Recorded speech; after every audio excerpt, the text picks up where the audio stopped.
Welcome to the next possible book review from Loyalty and Honour Publishing. You may ask, why is it possible? The book you see in front of you is a proof copy in softback. The original, or the actual book when printed, will actually be in hardback. The reason for this review is to gain a level of interest in going ahead with the publication, because it is a very unique concept. To show you why, let's proceed. This book focuses on the VII Battalion, in particular in 1942, when it was the 7th VII Battalion of the Leibstandarte. However, the beginning of the book focuses on the actual VII Battalion itself, from it being raised at the end of 1939, going through its different iterations, through till 42, when it finally became the 7th Battalion.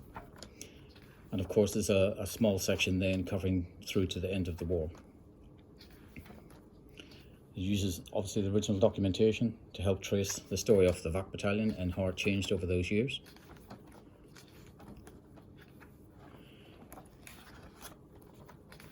Then you get to the first main section, and this is the recollections of Kurt Pfötsch. Kurt was a member of the 7th VII Battalion in 1942 and then fought on the Eastern Front after that. He took a very unique approach to telling his story, and rather than have lots of photographs that some of the veterans may have done, he actually has decided to tell his story in a series of illustrations. The excellent artwork is done by the hand of Herr Forsh himself. So he traces his history from the Hitler Jugend through to joining the VII Battalion.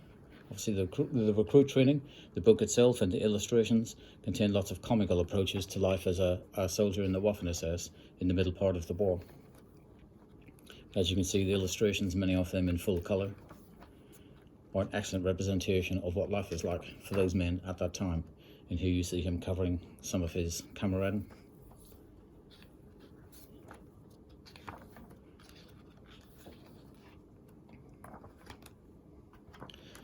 Life in the Reichschancellery. And then at the front line, of course.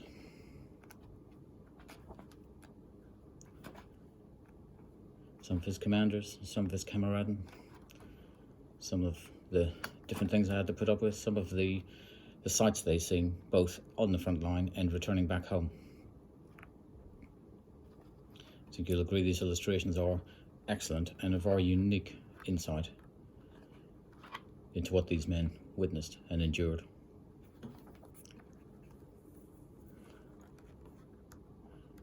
Kurt, of course, was taken prisoner and spent time in a prisoner of war camp. The final section gives a little bit of idea of how he put his artistic skills to good use whilst a prisoner of war and earned himself extra rations and things like that. And here to help him deal with the psychological effect of what he had seen, he's just finishing off, kind of giving you a feel for the last dance of death that him and some of his prisoner of war camaraden had to go through. Very dark insight, but a very necessary insight and necessary process for him to deal with what he had seen throughout all of those years. And of course, thankfully for him, he got to enjoy his later life with his wife and family. So that's the first main section and takes up over half of the book itself. The next main section is actually photographic recollections from a cameraden also in the 7th VII Battalion, in the same company as Herr Forsh, and this soldier was called Herr Dasberg. So here we have the photographic record from his photo album, starting very early, we think in February 42 when he first joined, going through the various training elements, snow on the ground, through to the guarding in the Reichschancellery, back to Lichterfelde, and rifle drill, marching drill, etc. Then they took part in the Day of the German Wehrmacht in 1942. Some activities that were taking place at Lichterfelde the same weekend. And of course marching in and around the Lichterfelde area. The Reichschancellery, which was a key part of anyone who served in the VII Battalion.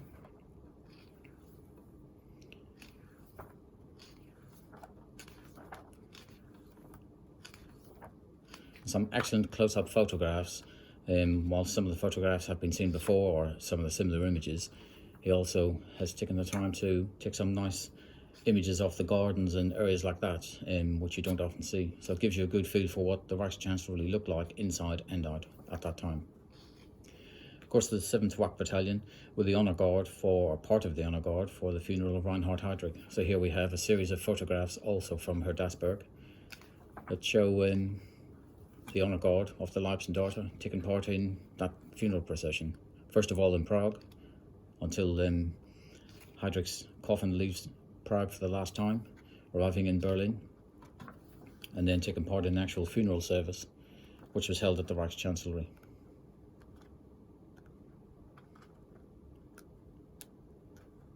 And of course, the autumn of 42, before they return to the front line, or before they go to the front line for the first time. They were also used in some of the propaganda movies made during the Third Reich, and here we have a little excerpt from Herr Dasberg and his part in one of those movies. An image of the album which contains all of the image from Herr Dasberg. And then we have a final section. Some of these were actually in the rear of Herr Dasberg's album, and it's obviously a Kameraden called Hilmar Spring, who also served in the 7th Wacht Battalion. So we have a small section of photographs from him around about the same time. Some of those obviously on home leave, some at the front line when they go to the Russian front in 1943. And here we see Hilmar Spring in its different stages.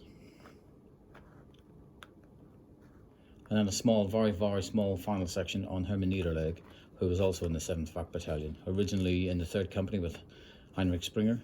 He got wounded, was in the Wacht Battalion in 1942, then went to Brigade Schuld, and ended up in Hunyadi as a Spies. So it's a small final section on Hermann Niederleg. So, if you like what you see in this book review, please get in touch and express your interest, because you can help decide if this book actually goes ahead and goes into print. So I look forward to hearing from you. Thank you.